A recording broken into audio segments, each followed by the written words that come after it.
Hello everyone, welcome back to my channel Ramya life and living.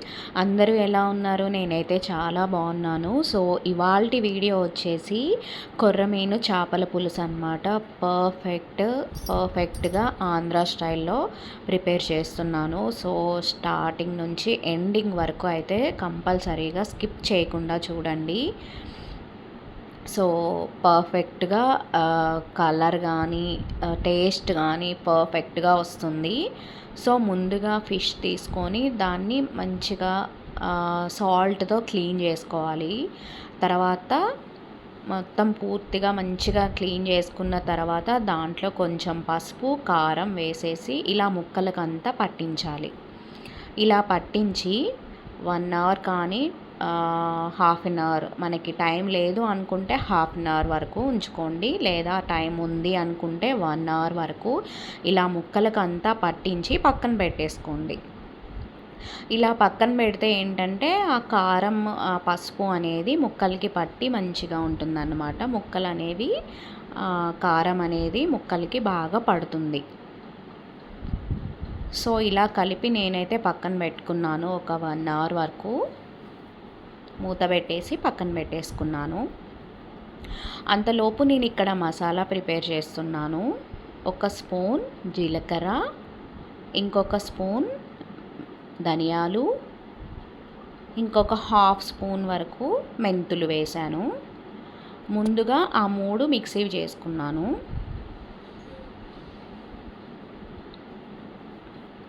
తర్వాత ఎల్లిపాయలు కొన్ని వేసి అది కూడా మిక్సీ పట్టేశాను.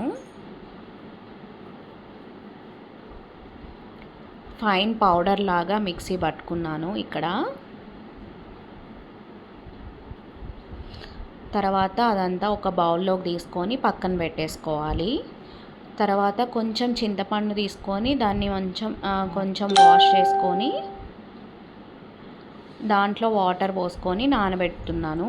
అది కొద్దిసేపు పక్కన పెట్టుకుంటే అది కొంచెం నానుతుంది. చింతపండు రసం తయారు చేసుకోవాలి ఇక్కడ. నేను ఇంకా కర్రీ కోసం అయితే ఆనియన్స్, పచ్చిమిర్చి అండ్ టొమాటోస్ ఇక్కడ కట్ చేసుకొని పెట్టుకుంటున్నాను.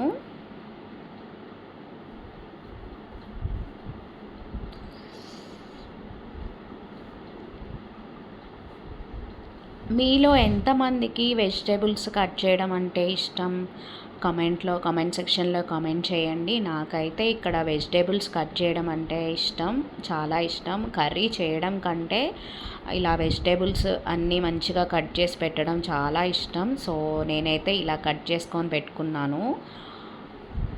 టొమాటోస్ అనేవి మనం డైరెక్ట్గా ఇలా పీసెస్ కట్ చేసుకొనైనా వేయొచ్చు, ఆర్ ఎల్స్ మనం మిక్సీ పట్టుకొనైనా వేయొచ్చు, మన ఇష్టం అది.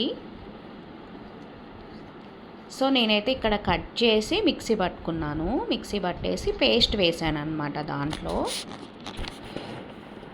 ఇక్కడ నేను కట్ చేస్తుంటే మా పాప, మా కన్నయ్య వచ్చి ఇక్కడ నేను కట్ చేస్తా అంటున్నారనమాట. సో నేనైతే స్టవ్ ఆన్ చేసేసి ప్యాన్ పెట్టాను. కొంచెం వెడల్పుగా ఉండే ప్యాన్ పెట్టాలన్నమాట ఫిష్ కర్రీకి. సో ఆయిల్ అయితే ఒక 4 to 5 స్పూన్స్ వేసాను ఇక్కడ.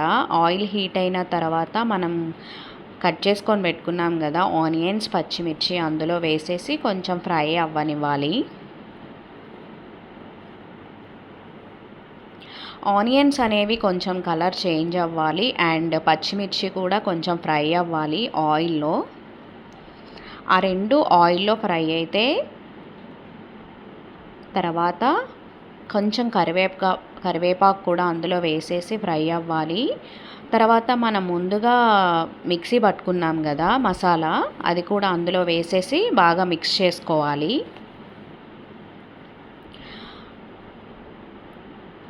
ఇలా నేను చూపించే విధంగా మిక్స్ చేసుకోవాలి. అది అంతా ఆయిల్లో మెల్ట్ అవ్వాలన్నమాట. మసాలా అనేది మొత్తం కరిగిపోవాలి దాంట్లో.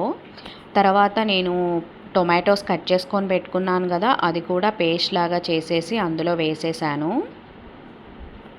అది కూడా అందులో ఫ్రై అవ్వాలి. మసాలా, టొమాటోస్ అన్నీ ఇలా నేను చూపించే విధంగా బాగా మిక్స్ చేసుకోవాలి. ఇది కొంచెం ఫ్రై అయిన తర్వాత ఇలా ఆయిల్ సపరేట్ అయ్యే టైంలో మనం ఒకవైపు చింతపండు రసం చేసుకోవాలి.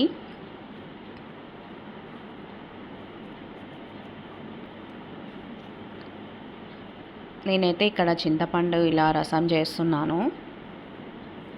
ఇలా ఆయిల్ సపరేట్ అయ్యే టైంలో చింతపండు రసం అందులో వేసేసి మన ఇష్టం, మనం పులుపు ఎంత తింటామో అంత వేసుకోవాలి, లేదా మనం వాటర్ అయినా యాడ్ చేసుకోవచ్చు. ఆ రసం మొత్తం వేసిన తర్వాత ఒకసారి చెక్ చేసుకోవాలి, అది సరిపోయిందా లేదా అనేది చెక్ చేసుకోవాలి. సరిపోకపోతే కొంచెం వాటర్ యాడ్ చేసుకోవచ్చు.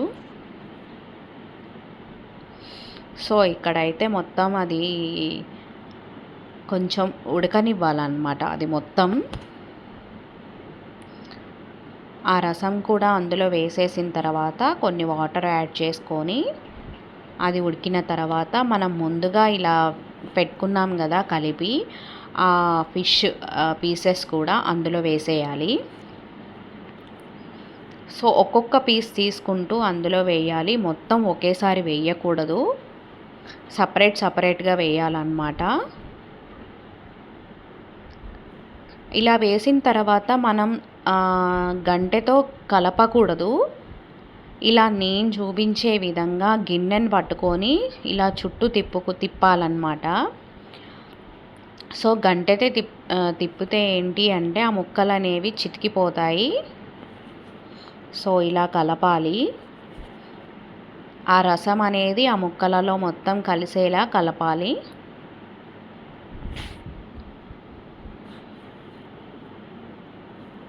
సో కొర్రమీను చేపలంటే చాలామందికి ఫేవరెట్ ఉంటుంది. సో మూత పెట్టేసి కొద్దిసేపు అవి ఉడకనివ్వాలి. సో ఇలా ఉడికే టైంలో మనం సాల్ట్ వేసుకోవాలి, టేస్ట్కి సరిపడా సాల్ట్ అండ్ కారం. మనం ఎంత తింటామో అంత కారం. ముందు మనం కారం కొంచెమే 1 స్పూన్ మాత్రమే యాడ్ చేశాను. అండ్ ఇప్పుడు మనం టేస్ట్కి సరిపడా సాల్ట్ అండ్ కారం యాడ్ చేసుకొని ఇలా మిక్స్ చేసుకొని కొద్దిసేపు ఉడకనివ్వాలి. ఒక 8 to 9 మినిట్స్ వరకు ఉడకనివ్వాలి. సో కొర్రమీను చేపలలో కొంచెం ముళ్ళు కూడా చాలా తక్కువగా ఉంటాయి కాబట్టి పిల్లలకైనా ఈజీగా పెట్టొచ్చు అండ్ పెద్దవాళ్ళైనా ఈజీగా తినొచ్చు. మా ఇంట్లో అయితే మేము ఎప్పుడు కొర్రమీను చేపలు మాత్రమే తీసుకొస్తాము. సో ఇవి చాలా టేస్టీగా కూడా ఉంటాయి, అందరూ చాలా ఇష్టంగా తింటారు మా ఇంట్లో మాత్రం. సో ఇక్కడైతే ఆల్మోస్ట్ కర్రీ రెడీ అయిపోయింది. సో ఉప్పు కారం కరెక్ట్గా సరిపోయాయా లేవా అనేది చెక్ చేసుకోవాలి. అండ్ అది ఉంది కదా మనకి సూపు కరెక్ట్ కన్సిస్టెన్సీ ఉందా లేదా అనేది చెక్ చేసుకోవాలి. పులుపు కూడా కరెక్ట్గా సెట్ అయిందా లేదా అనేది ఒకసారి చూసుకోవాలి. లాస్ట్లో మనం మసాలా కావాలి అనుకుంటే యాడ్ చేసుకోవచ్చు. మన ఇంట్లో హోమ్మేడ్ మసాలా ఉంటుంది కదా, అది యాడ్ చేసుకోవచ్చు. అండ్ కొత్తిమీర వేస్తే ఫైనల్గా కొర్రమీను చేపల కూర అయితే రెడీ అయిపోతుంది. చాలా పర్ఫెక్ట్గా వచ్చింది, చాలా టేస్టీగా వచ్చింది. మీరు కూడా ఇంట్లో ట్రై చేసి చూడండి, ఎలా ఉంది అనేది మన కామెంట్ సెషన్లో కామెంట్ చేయండి. మీరు కూడా ఇంట్లో ట్రై చేసి. So thank you so much.